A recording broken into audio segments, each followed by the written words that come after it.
كلامه المجيد وفرقانه الحميد.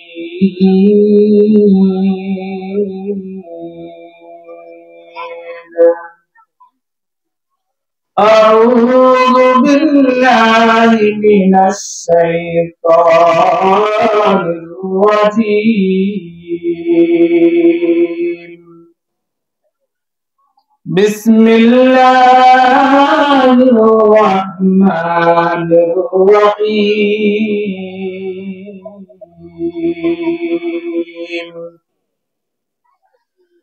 كل نفس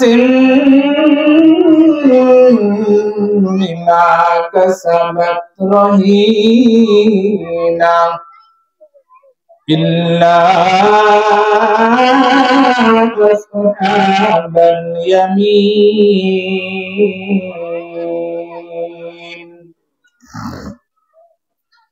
في جنات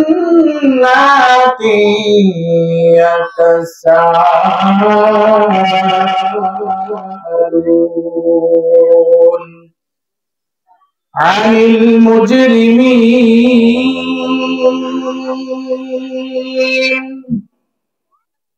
ما سلككم في سقر قالوا لم نك من المصلين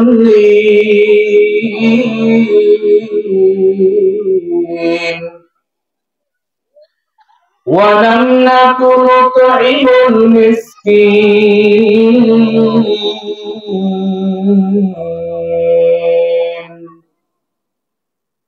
وكنا نخوض مع الخائضين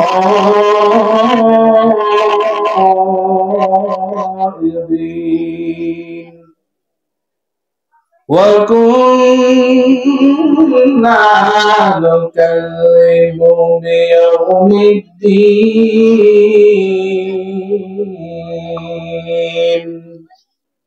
حتى أتانا اليقين.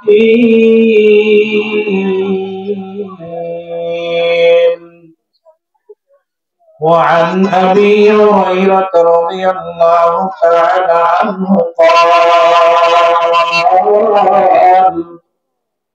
أتى عربي إلى النبي صلى الله عليه وسلم فقال دلني يا رسول الله إلى عمل إذا عملته فدخلت الجنة.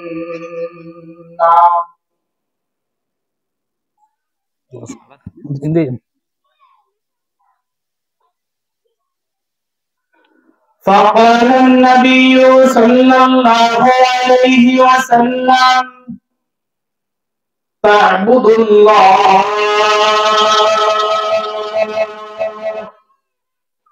ولا تشرك به شيئا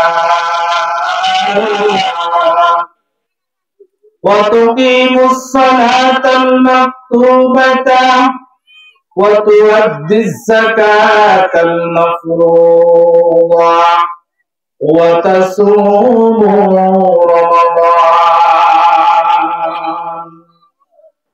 قال والذي نفسي لا أزيد على هذا ولا أنقص منه.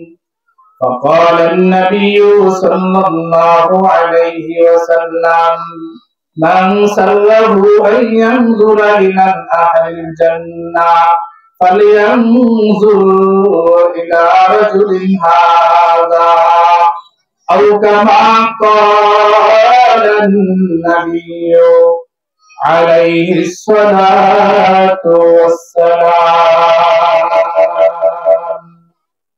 এই একদম চুপ। اللهم صل على محمد وعلى آل محمد كما صليت على إبراهيم وعلى آل إبراهيم إنك حميد مجيد. اللهم بارك على محمد وعلى آل محمد كما باركت على إبراهيم وعلى آل إبراهيم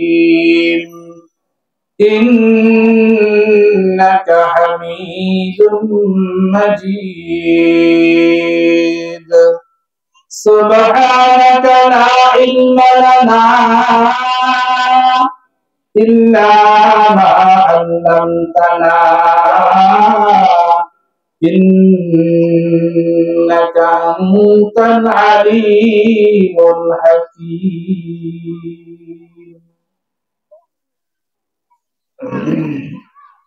মোহাম্মদিয়া নুরানি তালিমুল কুরআন মাদ্রাসার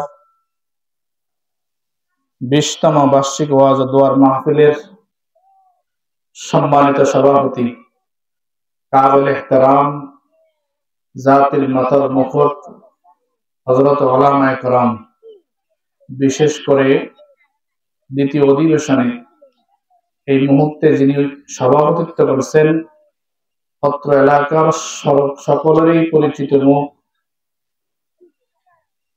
শ্রদ্ধাভাজন আলেমে দ্বীন আমার উস্তাদ মুহতারাম এবং আমার সামনে উপবিষ্ট অত্র এলাকার দ্বীন পিপাসু মুসলিম কেরাম, কচিকাঁচা সোনামণিরা এবং মাইকের আওয়াজ যতটুকু দূর পৌঁছে পর্দার আড়ালে অবস্থানরত সম্মানিত শ্রদ্ধেয় মা বোনেরা, আল্লাহ পাক রব্বুল আলামিনের শাহী দরবারে অসংখ্য অগণিত লাখ কোটি শুকরিয়া জ্ঞাপন করছি যে আল্লাহ তাআলা আমাদেরকে এই ফিতনা ফাসাদের জামানায় মুহাম্মদিয়া নুরানি তালিমুল কুরআন মাদ্রাসার উদ্যোগে কোরআন ও হাদিসের সামিয়ানা তলে উলামায়ে কেরামের সান্নিধ্যে কিছু কথা শোনার জন্য, তদ অনুযায়ী আমল করার জন্য আশার বসার তৌফিক দান করেছেন।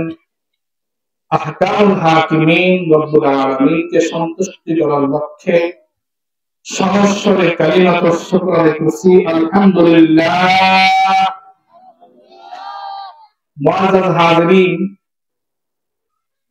আমাদের রেহানিয়া এলাকা উলামায়ে কেরাম বক্ত এলাকা, মাদ্রাসা মসজিদ মোহাব্বত করনেওয়ালা এলাকা, ঘরে ঘরে আলেম ওলামা তালিবে ইলম আলহামদুলিল্লাহ প্রতিটি ঘরে ঘরে প্রতিটি বাড়ি ঘরে পাওয়া যাবে এমন এক এলাকায়, সেই এলাকায় ওয়াজ মাহফিল দিলে প্যান্ডেলে মানুষ থাকবে না, সেটা হতে পারে না। এটা অত্যন্ত লজ্জাজনক, দুঃখজনক।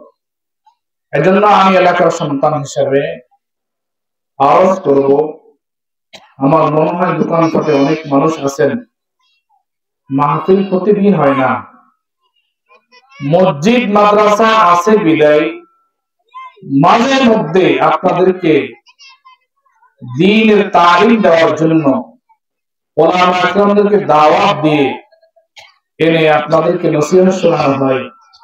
এটাকে গনিমত মনে করে মাহফিলের প্যান্ডেলে এসে উলামায়ে কেরামের সান্নিধ্য অর্জন করলেই হতে পারে আপনার জীবন পরিবর্তন হয়ে যেতে পারে। আজকের এই আশা, আজকের এই বসার কারণে হতে পারে হেদায়েতের জরিয়া হয়ে যেতে পারে। এমন হতে পারে আগামী বছর এমন একটা দিন আপনার আমার হায়াতে আর জুটবে না, এমনটা চিন্তা করে যে যেখানে আছেন মাহফিলকে সুন্দর করার লক্ষ্যে, সফল করার লক্ষ্যে উদারতা আহ্বান করছি, প্যান্ডেলে চলে আসতে ভালো হবে। সম্মানিত হাজিরিন, আমাদের হাতিয়ার এই গর্ব বৃহত্তর নোয়াখালী তথা সারা বাংলাদেশ আলোড়ন সৃষ্টিকারী বক্তা, সকলেই চিনি। উনি বয়ান করবেন, আমার সময় একেবারেই কম, এশা পর্যন্ত। আল্লামা হযরত মাওলানা নুরুল ইসলাম শরীফ সাহেব বয়ান করবেন। আপনারা পান বলে বয়ান শুনবেন। আমি কোরআন কারীমের সূরা মুদ্দাসসির থেকে কয়েকখানা আয়াতে কারিমা তেলাওয়াত করেছি। রাসূল আকরাম সাল্লাল্লাহু আলাইহি ওয়াসাল্লামের অসংখ্য হাদিস থেকে একখানা হাদিস শরীফ তেলাওয়াত করেছি। আল্লাহ পাক রব্বুল আলামিন তৌফিক দান করলে এর আলোকে সামান্য কথা বলবো। ওমা তৌফিকি ইল্লা বিল্লাহ। ছোট কচিকাচারা যারা আছেন, মুরব্বিরা যারা আছেন, একটু সাইলেন্ট হয়ে মনোযোগ সহকারে শোনার জন্য বিনীত অনুরোধ করছি। আল্লাহ পাক রব্বুল আলামিন যে কোরআনের মাহফিল আজকে ব্যবস্থা করেছেন, কোরআন জ্বলন্ত এক মুজিজা, যেটা আল্লাহ পাক রব্বুল আলামিন মানুষের হেদায়েতের জন্য যখনই যে নবী দুনিয়াতে প্রেরণ করতেন, প্রতিটি নবীর সাথে একটা গাইডলাইন আল্লাহ তাআলা দিয়ে দিতেন। আসমানি গ্রন্থ 104খানা কিতাব, তার মধ্য থেকে একমাত্র কিতাব কোরআনুল কারীম ব্যতীত প্রতিটি কিতাব রহিত এবং অপূর্ণ অবস্থায় কোরআন ব্যতীত আরেকটাও কিতাবও পৃথিবীতে এ পর্যন্ত এখন নাই। আল্লাহ পাক রব্বুল আলামিন কোরআনকে এমন ভাবে মর্যাদা দান করেছেন, নাযিল হওয়ার পর থেকে অদ্যাবধি পর্যন্ত যেভাবে আছেন কিয়ামত পর্যন্ত সেভাবেই থাকবে। আল্লাহ পাক রব্বুল আলামিন নিজেই সেটা ওয়াদা করেছেন। ইন্না নাহনু নাযালনা যিকরা ওয়া ইন্না লাহু লাহাফিজুন।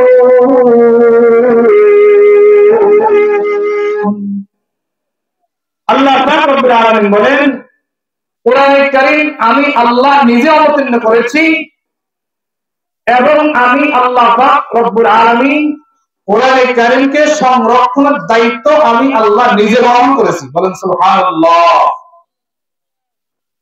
আল্লাহ পাক রব্বুল আলামিন তাওরাত অবতীর্ণ করেছিলেন, কিন্তু আল্লাহ তাআলা তাওরাতকে সংরক্ষণ করার ওয়াদা দেন নাই। আল্লাহ পাক রব্বুল আলামিন জাবুর অবতীর্ণ করেছিলেন, কিন্তু আল্লাহ পাক রব্বুল আলামিন জাবুরকে সংরক্ষণ করার দায়িত্ব নেন নাই। আল্লাহ পাক রব্বুল আলামিন ইনজিল অবতীর্ণ করেছিলেন, আল্লাহ পাক রব্বুল আলামিন ইনজিলকে সংরক্ষণ করার দায়িত্ব নেন নাই।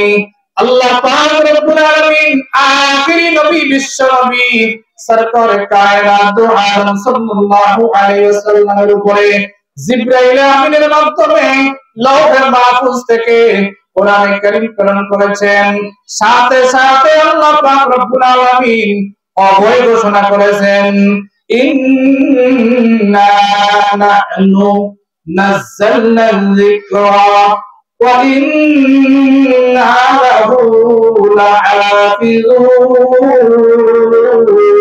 লাহাফিজুন।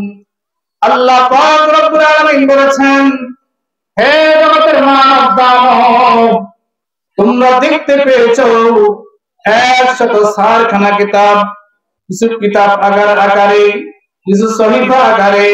প্রত্যেকটি নবীর সাথে আমি আল্লাহ জগতের মানব মণ্ডলীর জন্য হেদায়েত স্বরূপ প্রেরণ করেছি। কিন্তু কোরআন প্রতিটি কিতাবের উপরে এই পরিমাণ শ্রেষ্ঠত্ব অর্জন করেছে। আমি আল্লাহ পাক রব্বুল আলামিন কোরআনকে এই পরিমাণ শ্রেষ্ঠত্ব দান করেছি। প্রতিটি গ্রন্থ মানুষের এদার করার কারণে, মানুষ পরিবর্তন করার কারণে দুনিয়া থেকে এক পর্যায়ে এটা সংরক্ষিত নেই, অক্ষুণ্ণ নেই। আমি আল্লাহ যেভাবে নাযিল করেছি সেভাবে নেই। একমাত্র একটি মাত্র কিতাব পৃথিবীতে বাকি আছে এবং কিয়ামত পর্যন্ত বাকি থাকবে। যে কিতাবটি আখিরি নবী শফিউল মুজনবিন খাতামুল আম্বিয়া ইমামুল আম্বিয়া রাহমাতাল লিল আলামিন আখিরি নবী জনাব রাসূলুল্লাহ সাল্লাল্লাহু আলাইহি ওয়াসাল্লামের উপর অবতীর্ণ করা হয়েছে সেই কিতাবটির নাম কোরআনুল কারীম। আল্লাহু আকবার। ও আমার ভাইরা, আমার বন্ধু-বান্ধব সমাজ, ভালো করে খেয়াল করলে বুঝবেন আল্লাহ পাকের কোরআনে কারীমকে আল্লাহ তাআলা এই শ্রেষ্ঠত্ব দান করার কারণে পৃথিবী যেভাবে এখন পর্যন্ত আছে, জমিনটা যেভাবে আছে, আসমানটা যেভাবে আছে, সূর্যটা যেমনি ভাবে প্রত্যেক দিন পূর্ব দিক থেকে উদিত হয়, পশ্চিম দিকে অস্ত যায়, কাঁঠাল গাছের কাঁঠাল হয়, আম গাছের আম হয়, জাম গাছের জাম হয়, গাভী থেকে দুধ হয়, গাছ থেকে ফল হয়, পুকুর থেকে মাছ হয়, স্বামী স্ত্রী থেকে বাচ্চা হয়, এভাবে আল্লাহ পাক রব্বুল আলামিন দুনিয়ার নিজাম আর সিস্টেম কতদিন পর্যন্ত বহাল রাখবেন, তো যতদিন পর্যন্ত কোরআনে কারীমের এই নুসখা পৃথিবীতে বহাল থাকবে।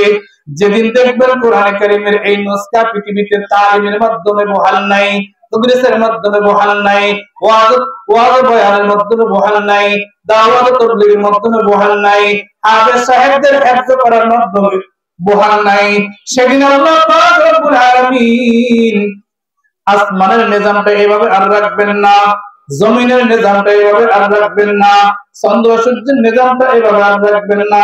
কোরআনে কারীমের নুসখা যেভাবে সাদা হয়ে যাবে, আল্লাহ পাক রব্বুল আলামিন কিয়ামত ঘোষণা করবেন যে কোরআন পৃথিবীতে আছে তো আসমানও আছে, যে কোরআন পৃথিবীতে আছে জমিনও আছে, যে কোরআন পৃথিবীতে আছে চন্দ্রও আছে, যে কোরআন পৃথিবীতে আছে সূর্য আছে।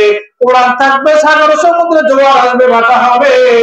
কোরআন আছে, সূর্য আলো দিবে, কোরআন আছে, চন্দ্র আলো দিবে, কোরআন আছে, আসমান থেকে বৃষ্টি হবে। কোরআন নাই, আল্লাহ পাক রব্বুল আলামিন বলবেন কোরআনের খাতিরে দুনিয়াটা এভাবে আছে।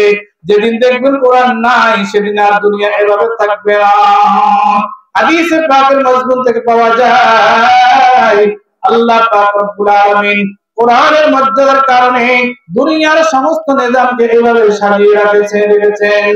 মাদ্রাসাতে তালিম হয়, কোরআনের পড়াপড়ি হয়, হাফেজ ছাত্রদের সিনার মাধ্যমে কোরআন সংরক্ষিত করা হয়েছে। এভাবে সারা পৃথিবীতে লক্ষ লক্ষ হাফেজ সাহেব আছেন। যেদিন দেখবেন কোরআনের অবমাননা করা হয়েছে, কোরআনের তালিম ও তাদরিস বন্ধ হয়ে গেছে, মাদ্রাসা বন্ধ হয়ে গেছে, মসজিদে আযান ইকামত বন্ধ হয়ে গেছে, সেদিন আল্লাহ পাক রব্বুল আলামিন বুঝবেন আপনারা কোরআনে কারীমের কোথাও না কোথাও এমন রদবদল হয়ে গেছে, তথা কোরআনে কারীম জমিন থেকে উঠে গেছে, যার কারণে আল্লাহ পাক রব্বুল আলামিন দুনিয়াটা পরিবর্তন ঘটানোর চেষ্টা করতেছেন, কিয়ামত কায়েম করবেন। কিয়ামত কায়েম হবে মুহররম মাসের 10 তারিখ শুক্রবার। আল্লাহ পাক রব্বুল আলামিন সেদিন এমন একটা কারিশমা ঘটাবেন, প্রত্যেক দিন আমরা যেমনি ভাবে ফজরের নামাজের আযান হয়, মিনারা থেকে আযানের ধ্বনি আসে, আসসালাতু খায়রুম মিনান নাওম, আসসালাতু খায়রুম মিনান নাওম, ঘুম হইতে নামাজ ভালো। মানুষগুলি যখন আযানের শব্দ হইয়া ঘুম থেকে উঠা ওযু তিনটা সেরে মসজিদমুখী হয়ে যায়, প্রত্যেকটি মানুষ যখন মসজিদে কাতারবন্দি হয়ে বসে যায়, ইমাম সাহেব মসজিদে নামাজের জায়গায় অবস্থান করে, মুয়াজ্জিন সাহেব অবস্থান করে, প্রতিটি মানুষ ঘড়ির কাঁটার দিকে তাকিয়ে থাকে। যখন নামাজের টাইম 5টা বাজবে, ইকামত হয়ে যাবে, প্রত্যেকটি মানুষ কাতারবন্দি হয়ে দাঁড়িয়ে যাবে, ইমাম সাহেব আল্লাহু আকবার করে নামাজ শুরু করবেন। ঠিক সেদিন মুহররম মাসের 10 তারিখ শুক্রবার ফজরের নামাজের আযান হলো। আযান হওয়ার পরে সমস্ত মানুষ ঘুম থেকে জাগ্রত হইয়া ওযু ইস্তেঞ্জা ছেড়ে মসজিদে এসে যাবেন, কাতার বন্দী হয়ে বসে যাবেন আর জামাতের অপেক্ষায় থাকবেন। যখনই দেখবেন ঘড়ির কাঁটা ৫টা বেজে গেল, জামাতের টাইম হয়ে গেল, মুয়াজ্জিন সাহেব দাঁড়িয়ে ইকামত দিয়ে দিল, আল্লাহু আকবার, আল্লাহু আকবার, আল্লাহু আকবার। ইমাম সাহেব তার ইমামতের জায়গায় চলে গেলেন।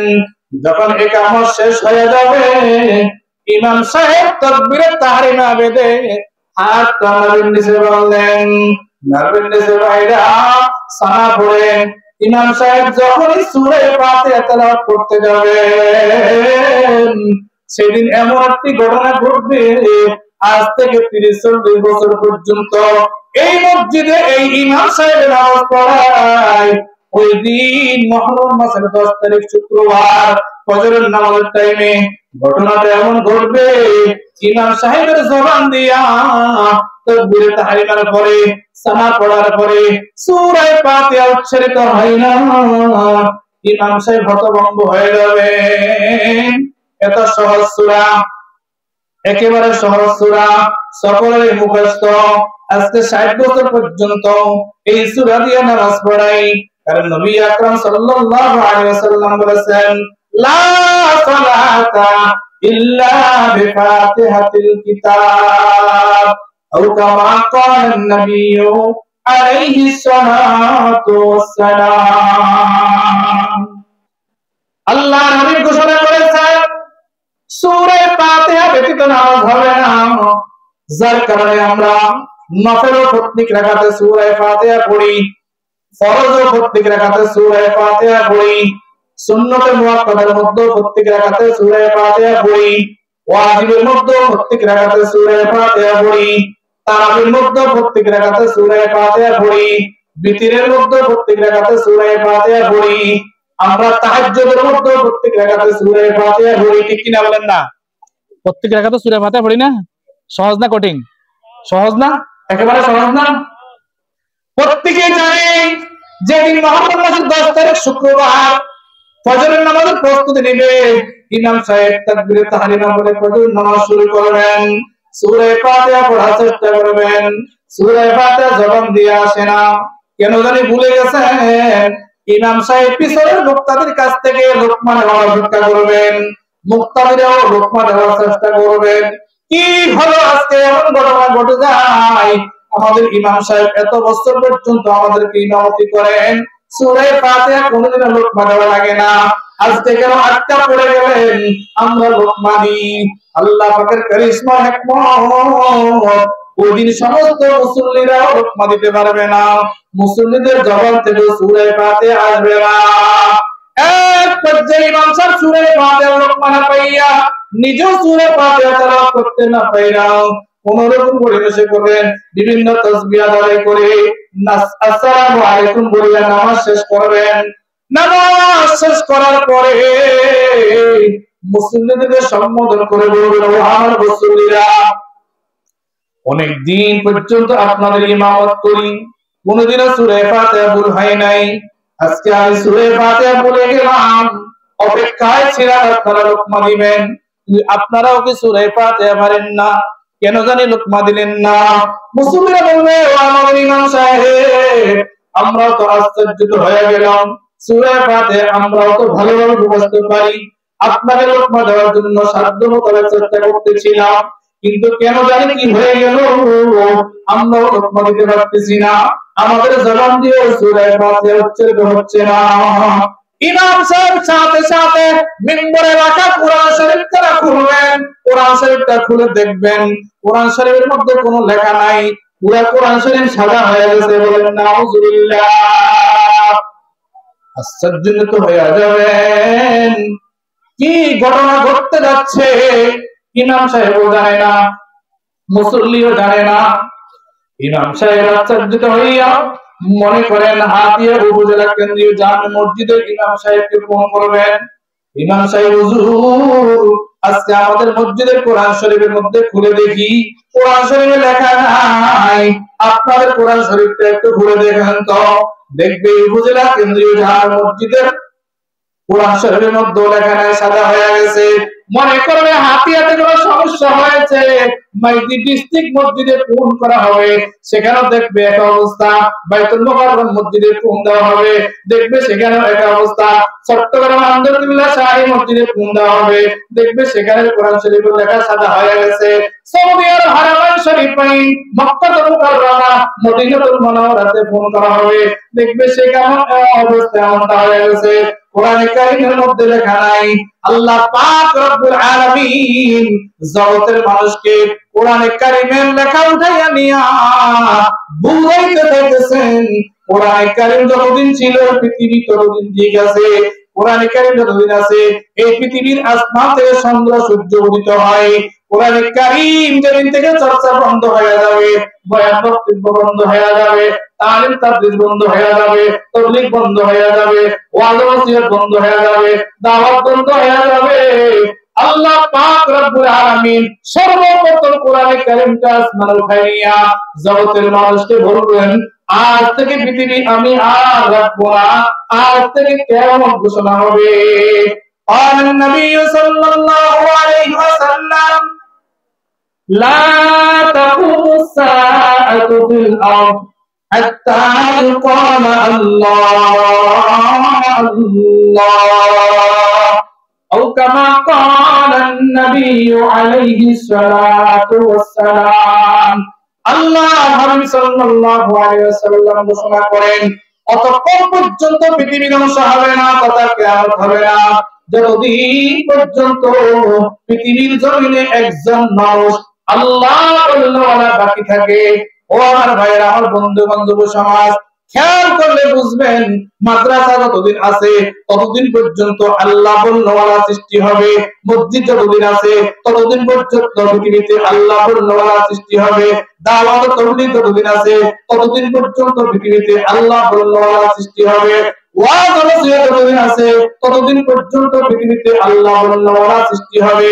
যেদিন দেখবেন মাদ্রাসা নাই, যেদিন দেখবেন মসজিদ নাই, যেদিন দেখবেন আযান ইকামত নাই, যেদিন দেখবেন দাওয়াত তাবলীগ নাই, যেদিন দেখবেন ওয়াজ নসিহত নাই, সেদিন থেকে মনে রাখবেন পৃথিবীতে আল্লাহ বলনেওয়ালা মানুষ বাকি থাকবে না। আল্লাহ পাক সেদিন কিয়ামতের ব্যবস্থা করবেন। ও আমার ভাইরা, আমার বন্ধুগণ, ভারত উপমহাদেশে, ভারতের মধ্যে আপনারা দেখতে পাচ্ছেন ইতিপূর্বে ইহুদি নাসারার বাচ্চারা, হিন্দু ধর্মাবলম্বীরা মুসলমান মা বোনদের উপরে নির্বিচারে নির্যাতন চালিয়ে যাচ্ছে এবং মাদ্রাসাগুলিকে বন্ধ করে দিতেছে এবং মসজিদগুলোকে ভেঙে ফেলতেছে। অলরেডি সারা বিশ্বের একটা দৃষ্টান্তমূলক প্রতিষ্ঠান দারুল উলুম দেওবন্দ পর্যন্ত বন্ধ করে দেওয়ার জন্য আলটিমেটাম দিয়েছে। বলেন নাউজুবিল্লাহ। কি বলেন? দারুল উলুম দেওবন্দ উম্মুল মাদারিস সারা বিশ্বের মধ্যে, হ্যাঁ, যার ফুল সারা বিশ্বে ছড়িয়ে আছে, সারা পৃথিবীর কওমি মাদারিস গুলি যে দারুল উলুম দেওবন্দের শাখা প্রশাখা, সেই দারুল উলুম দেওবন্দকে বন্ধ করার জন্য আলটিমেটাম নোটিশ পাঠিয়েছে। আমরা ঘুমিয়ে আছি। এজন্য ভাই বলেছি আমি, আল্লাহ রাসূলের হাদিসের সারমর্ম যে কোরআন পৃথিবীতে যতদিন থাকবে ততদিন পর্যন্ত এই আসমান জমিন ঠিক থাকবে। কোরআন যেদিন দেখবেন পৃথিবীতে নাই, সেদিন আসমান জমিন আল্লাহ রাখার প্রয়োজন মনে করবেন না। ও আমার ভাইরা, আমার বন্ধুগণ, এজন্য কোরআন কারীমের তালিম, কোরআন কারীমের তাদরিস, কোরআন কারীমের প্রশিক্ষণ, কোরআন কারীমের চর্চা এরকম মাদ্রাসার মসজিদের দরকার আছে কিনা? আছে কিনা বলেন? না, আসেনি? আল্লাহু আকবার। আল্লাহ আমাদের বুঝার তৌফিক দান করুন। কোরআন কারীম যতদিন থাকবে ততদিন পর্যন্ত কোরআন কারীমের চর্চা থাকবে, মানুষের কলবের ভিতরে আল্লাহ পাকের ভয় সঞ্চিত হবে। যেদিন কোরআন কারীমের আলোচনা বয়ান বক্তব্য থাকবে না, মানুষগুলি হায়াওয়ানে পরিণত হয়ে যাবে। হযরত ওমর ফারুক রাদিয়াল্লাহু তাআলা মতো ব্যক্তি, যিনি ইসলামের চিরশত্রু ছিলেন, ইসলামের দুশমন ছিলেন, আবু জাহাল, আবু লাহাব, উতবা, সাইবাদের পরামর্শ ক্রমে রাসূল আকরাম সাল্লাল্লাহু আলাইহি ওয়াসাল্লামের গর্দান উদ্ধার করার জন্য খোলা তরবারি নিয়ে রওনা হয়ে গেলেন। আল্লাহ পাক রব্বুল আলামিন যখন রাসূল আকরাম সাল্লাল্লাহু আলাইহি ওয়াসাল্লামের দোয়ার বদলতে ওমর ফারুক রাদিয়াল্লাহু তাআলা আনহুকে ইসলামের জন্য কবুল করেছেন, সেই ওমরের ইতিহাস পাতায় পাতায় লেখা আছে। ইসলামের কি অবদান রেখে গেছেন আল্লাহ পাক রব্বুল আলামিন কোরআনে কারীমের মধ্যে ঘোষণা করেন, ইয়া আইয়ুহাল্লাযীনা আমানুত্তাকুল্লাহ হাক্কা তুকাতিহি ওয়া লা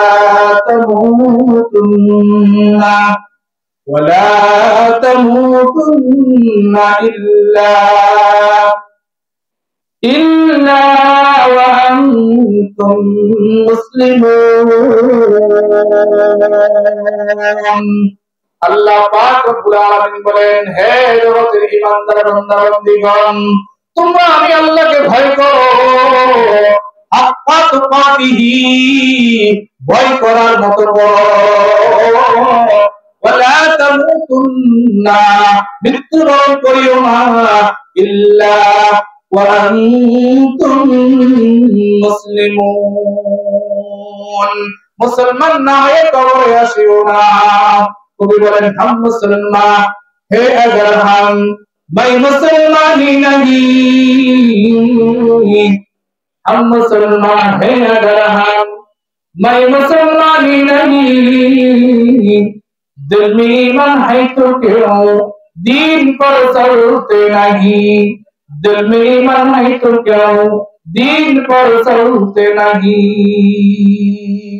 আমরা মুসলমান বটে, আমাদের মধ্যে মুসলমানিত্ব নাই।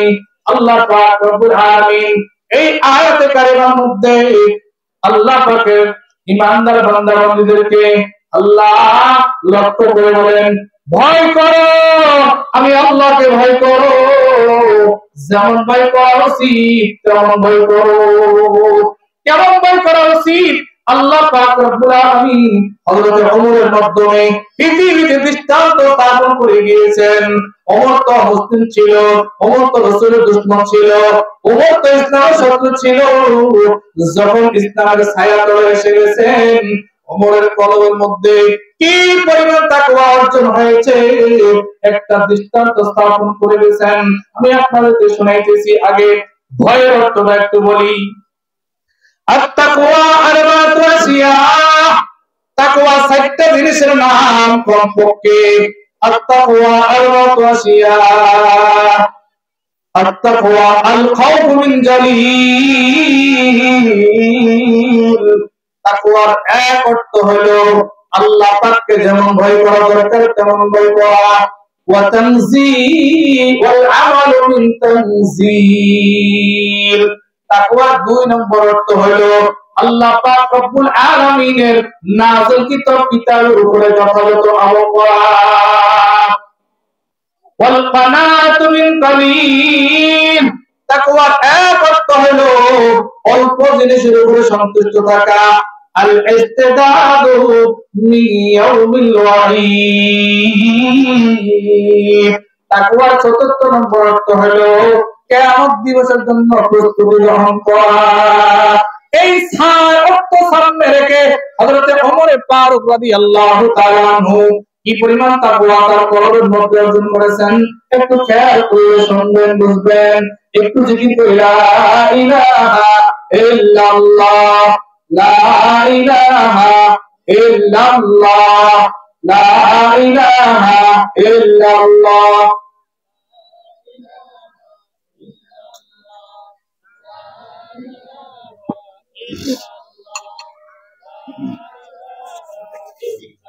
লা ইলাহা ইল্লাল্লাহু মুহাম্মাদুর রাসূলুল্লাহ সাল্লাল্লাহু আলাইহি ওয়াসাল্লাম।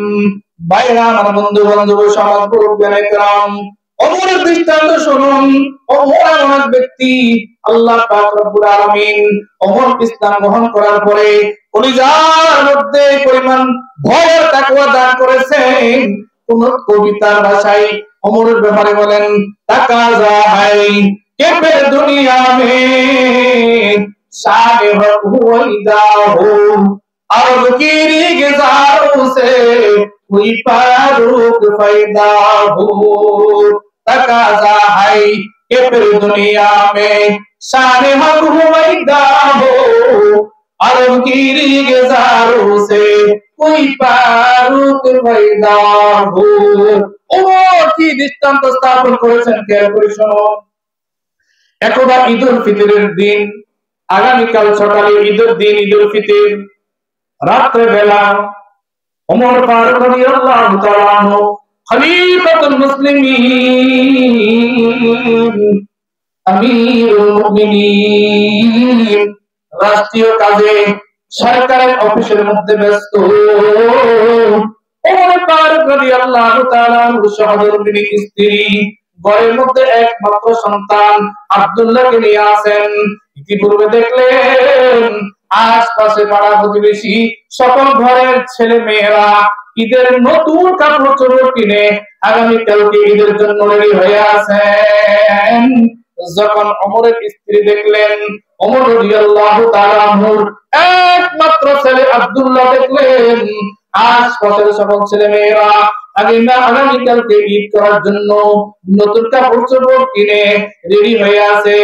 ওমরের একমাত্র সন্তান, একমাত্র ছেলে আব্দুল্লাহর গায়ে একটা পাঞ্জাবি নাই, আব্দুল্লাহর পরনে একটা লুঙ্গি নাই। মনটা বড় ভেঙে গেল, মনটা বড় মলিন হয়ে গেল।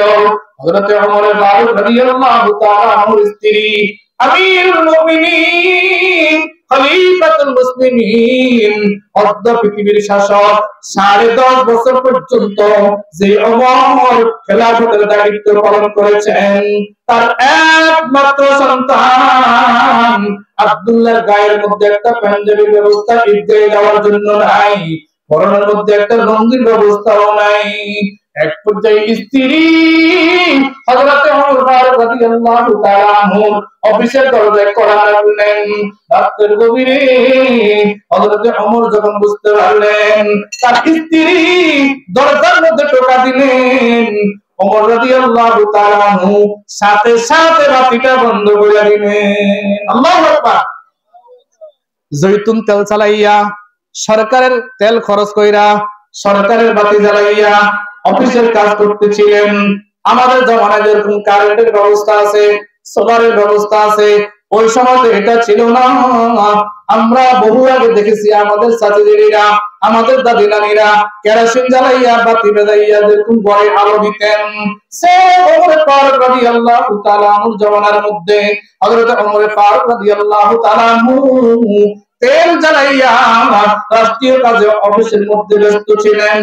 হযরত ওমরের স্ত্রী ছেলের এই অবস্থা দেখা আগামীকালকে ঈদের শপিং করার ব্যবস্থা নাই, যার কারণে স্বামীর সাথে একটু পরামর্শ করার জন্য অফিসের দরজার মধ্যে কড়া নাড়ার সাথে সাথে ওমর বুঝতে পারলেন তার স্ত্রী এসেছে।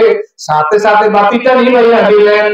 নিভাইয়া দেওয়ার পরে হযরত ওমরের স্ত্রী ডাক দিয়া বলে, ও স্বামী, আমিরুল মুমিনিন, খলিফাতুল মুসলিমিন, আমি আপনার স্ত্রী, আপনি আমার স্বামী। আপনি যদি আমার চেহারাটা দেখেন গুনাহ হবে না, আমি যদি আপনার চেহারাটা দেখি গুনাহ হবে না। আমি আপনার কাছে জানতে চাই আমার শব্দ শোনার সাথে সাথে কেন বাতি বন্ধ করেছেন। আল্লাহু আকবার। হযরত ওমর ডাক দিয়ে আমার স্ত্রী, হযরত ওমর ডাক দিয়ে বলেন, আমি সরকারের একজন চাকর, সরকারের তেল খরচ কইরা, সরকারের বাতি জ্বালাইয়া সরকারের কাজে ব্যস্ত আছি গো।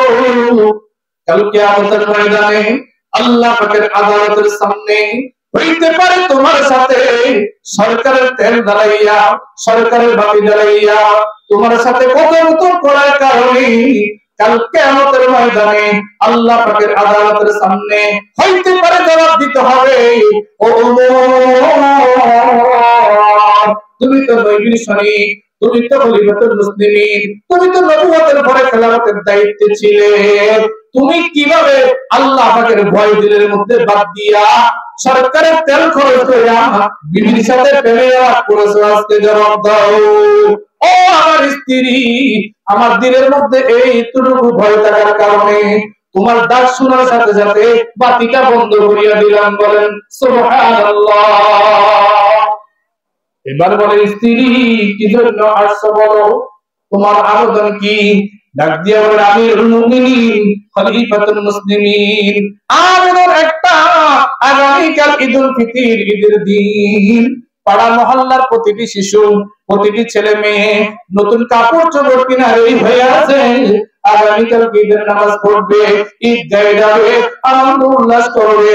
আপনার একমাত্র সন্তান আব্দুল্লাহ গায়ের মধ্যে একটা পাঞ্জাবি নাই, পরনে একটা লুঙ্গি নাই, আমি এসেছি, আপনি যদি সরকারি কোষাগার বাইতুল মাল থেকে কিছু টাকা বেতন অ্যাডভান্স নিয়ে অগ্রিম নিয়ে যদি দিতেন ভালো হইতেন, তাহলে একমাত্র সন্তান আব্দুল্লাহর জন্য ঈদের বাজার করা যেত। আল্লাহু আকবার। হযরত ওমর ফারুক রাদিয়াল্লাহু তাআলা আনহু তিনার অর্থমন্ত্রী উবাইদা ইবনে জাররাহ রাদিয়াল্লাহু তাআলা আনহুর নিকটে একটা চিঠি লিখছেন, ও আমার অর্থমন্ত্রী, আমার একমাত্র সন্তান আব্দুল্লাহ ঈদ করার ব্যবস্থা নাই, ঈদের শপিং করার ব্যবস্থা নাই, আপনার কাছে একটা চিঠি পাঠাইলাম, আপনি যদি অর্থমন্ত্রী হইয়া আপনার অর্থ মন্ত্রণালয়ের পক্ষ থেকে আমি খলিফাতুল মুসলিমিনের জন্য কিছুদিনের বেতন অ্যাডভান্স দিতেন, অগ্রিম দিতেন, তাহলে আমার একমাত্র সন্তান আব্দুল্লাহর জন্য নতুন কাপড় চোপড় কিনা আব্দুল্লাহর মুখে হাসি ফুটাতে পারতাম। উবাইদা ইবনে জাররাহ রাদিয়াল্লাহু তাআলা আনহু খলিফাতুল মুসলিমিন আমিরুল মুমিনিনের নিকট গিয়ে বলেন, খলিফাতুল মুসলিমিন আপনি কাগজের মধ্যে একটা স্বাক্ষর করেন, আগামী কাল 8টা পর্যন্ত বেঁচে থাকবেন, যদি এরকম গ্যারান্টি দিতে পারেন হইতে পারে আমি আপনাকে কিছু টাকা অগ্রিম দিতে পারি। এই কথা শোনার সাথে সাথে আমিরুল মুমিনিন খলিফাতুল মুসলিমিন হযরত ওমর ফারুক রাদিয়াল্লাহু তাআলা আনহু দুই চোখ গড়াইয়া অশ্রু প্রবাহিত হইতেছে আর বলতেছে, অর্থমন্ত্রী উবাইদা ইবনে জাররাহ, আমার টাকার প্রয়োজন নাই, আমার টাকার প্রয়োজন নাই, আমার খেলাফতকালে আমি যে এরকম ইনসাফওয়ালা, তাকওয়াওয়ালা, পরহেজগারওয়ালা অর্থমন্ত্রী পেয়েছি, আমি এতে বড় ধন্য, এবং আগামীকাল 8টা পর্যন্ত বাঁচবো এই গ্যারান্টি তো দেওয়ার কোনো সুযোগ নাই, সুতরাং অগ্রিম বেতনও আমার দরকার নাই। আল্লাহু আকবার। এটাকে বলে তাকওয়া।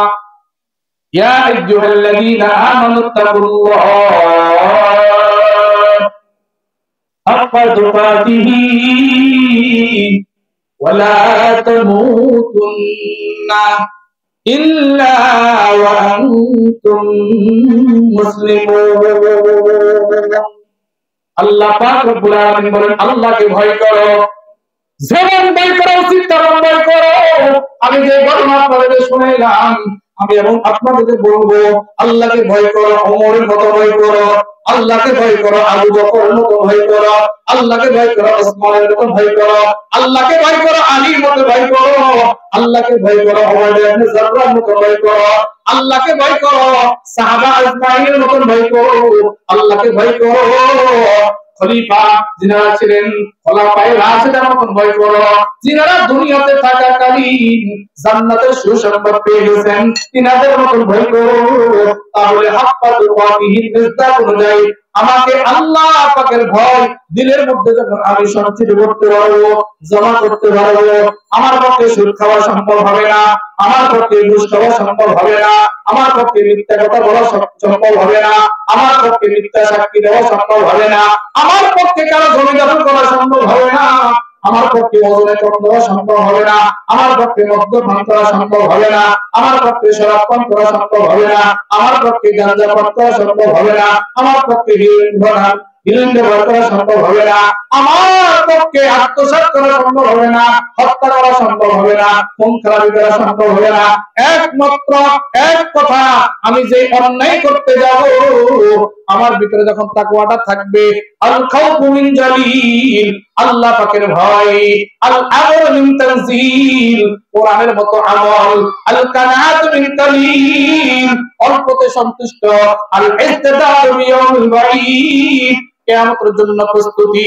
এই 4টা ধরনের তাকওয়া যখন আমার কলবের মধ্যে থাকবো, তো আমি চুরি করতে গেলে আমাকে দিল বাধা দিবে, তুই না বড় মুমিন, তুই না বড় নামাজি, তুই না বড় রাসূলের উম্মত, তুই না বড় আল্লাহর আশিক, তুই না বড় আল্লাহর গোলাম, কেমনে এই কাজটা করো?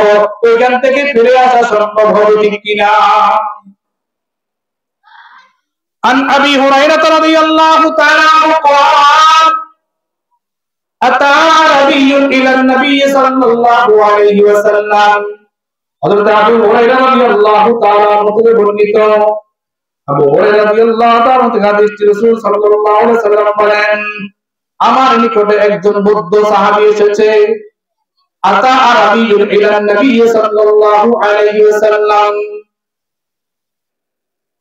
فقال دلني إلى عمل فدخلت فإذا عملت فدخلت الجنة।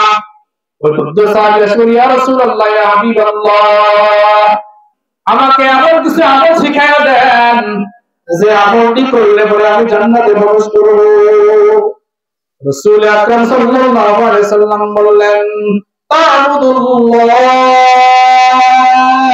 আল্লাহ পাকের ইবাদত করো, ওয়ালা তুশরিকু বিহি শাইআ, আল্লাহ পাকের সাথে কাউকে শরীক করিও না, ওয়া তুকিমুস সালাতাল মাকতুবাতা, 5 ওয়াক্ত ফরজ নামাজ যথা সময় আদায় করো, ওয়া তুআদ্দিস যাকাতাল মাফরুজা, যাকাত ফরজের যাকাতটা আদায় করো, ওয়া তাসুমু রমাদান, রমজান মাসে রোজা ফরজ হলে রোজাগুলো ঠিকমতো রাখো।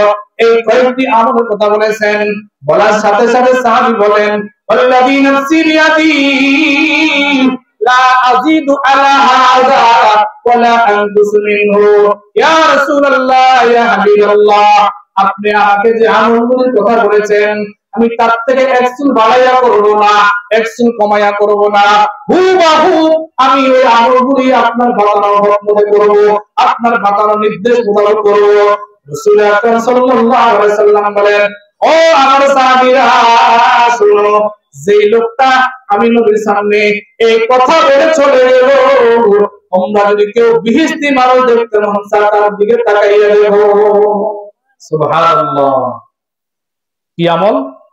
তা'বুদুল্লাহ, আল্লাহর ইবাদত, ওয়ালা তুশরিকু বিহি শাইআ, আল্লাহর সাথে কাউকে শরীক করা যাবে না, ওয়া তুকিমুস সালাতাল মাকতুবাতা, 5 ওয়াক্ত ফরজ নামাজ আদায় করা, ওয়া তুআদ্দিস যাকাতাল মাফরুজা, যাকাত ফরজ হলে যাকাত আদায় করা, ওয়া তাসুমু রমাদান, রমজান মাসে রোজা ফরজ হলে রোজা আদায় করা। আল্লাহর হাবিব যখন এই আমলটুকু বললেন, সাহাবী কি বলছেন, ইয়া রাসূলুল্লাহ, ইয়া হাবিবাল্লাহ, লা আযীদু আলা হাযা ওয়ালা আনকুসু মিনহু, আপনি যা বলেছেন একচুলও বেশি করব না, একচুলও কি করব না, কম করব না। আল্লাহর হাবিব সাল্লাল্লাহু আলাইহি ওয়াসাল্লাম এই সাহাবীর এই কথা শোনার পরে সাথে সাথে বলতে সাহাবীকে বলছেন, ও আমার সাহাবীরা, তোমরা যদি কেউ বেহেশতি মানুষ দেখতে মন চায়, ফালিয়ানজুর ইলা হাযা, এই ব্যক্তির দিকে তাকাও। সুবহানাল্লাহ। নমি গোয়াম কে আজ দুনিয়া খুদাবাস, বাহরে তারে কে বাসি বা খুদাবাস, সন্দেহী বাবমান মুস্তারমান, ইনা গুই গোস্তারমান, ইনা মানত সন্দেহা মুস্তামাত, দর হাকিকত মালিকে হর শৈ খুদাস। আজকে তো আমরা দুনিয়ার জন্য নামাজ পড়ার সুযোগ হয় না, ব্যবসার জন্য নামাজ পড়ার সুযোগ হয় না, দোকানের জন্য নামাজ পড়ার সুযোগ হয় না, খেত খাওয়ার জন্য নামাজ পড়ার সুযোগ হয় না, গরু পালার জন্য নামাজ পড়ার সুযোগ হয় না।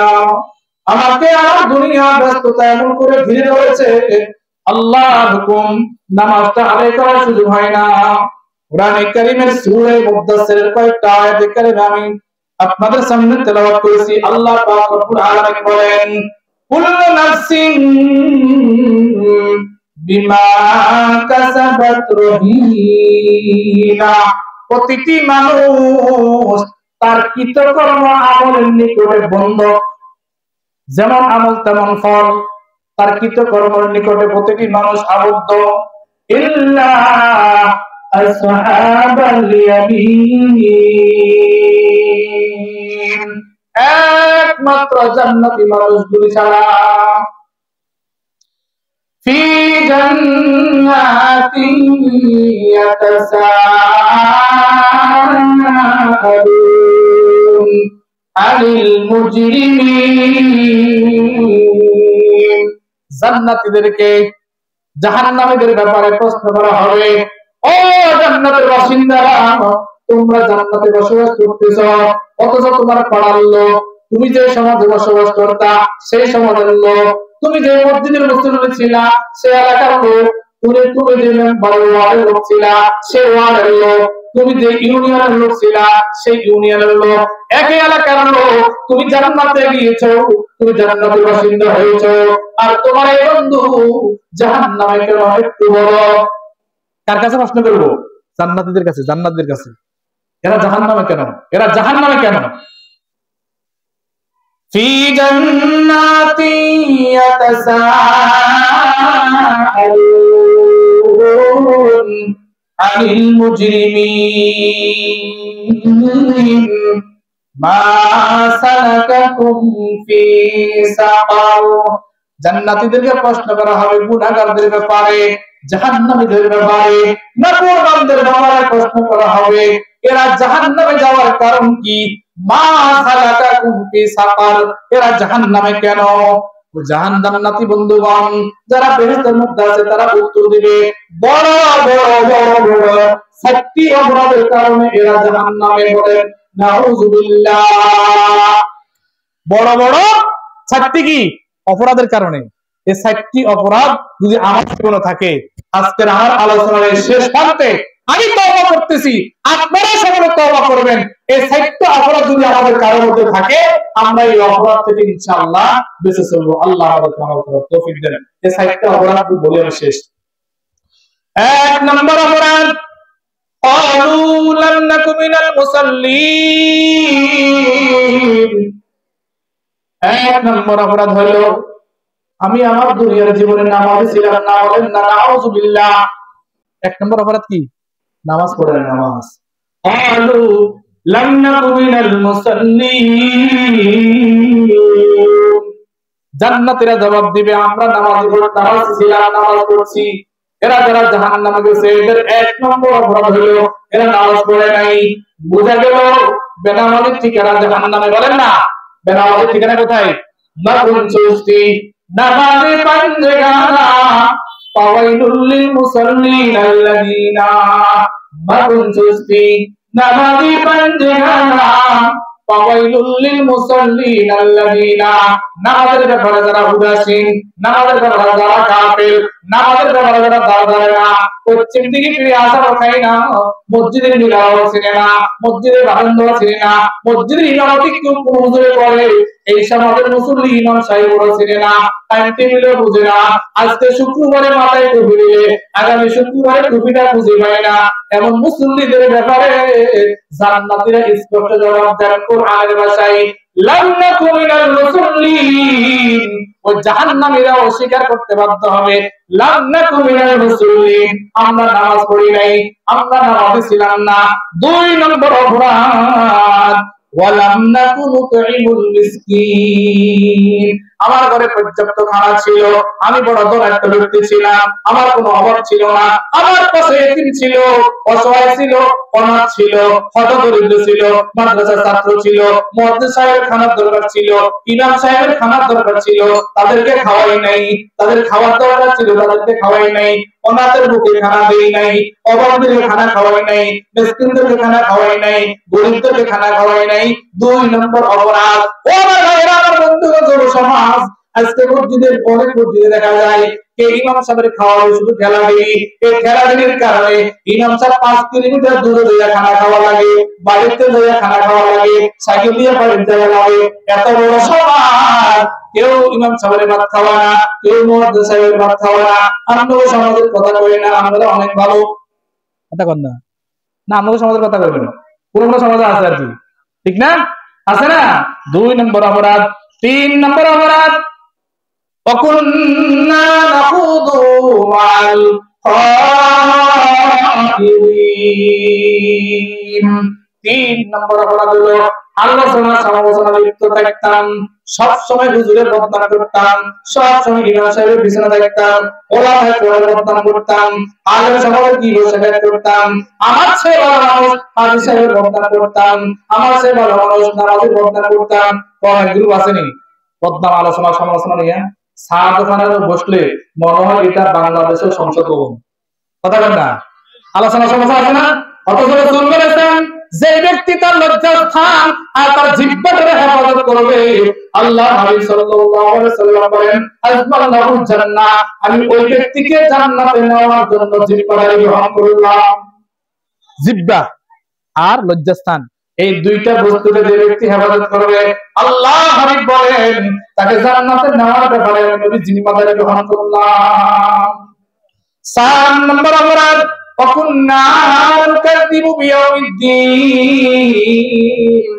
দুনিয়ার মধ্যে এমনভাবে ভোগ বিলাস হিসাবে জীবন যাপন করি, মনে হয় আমাকে বলা লাগবে না, আখিরাতকে অস্বীকার করতেছি, হাসরকে অস্বীকার করতেছি, পুলসিরাতকে অস্বীকার করতেছি, মিজানকে অস্বীকার করতেছি, আল্লাহ পাকের আদালতকে অস্বীকার করতেছি, কিয়ামতের ময়দানকে অস্বীকার করতেছি।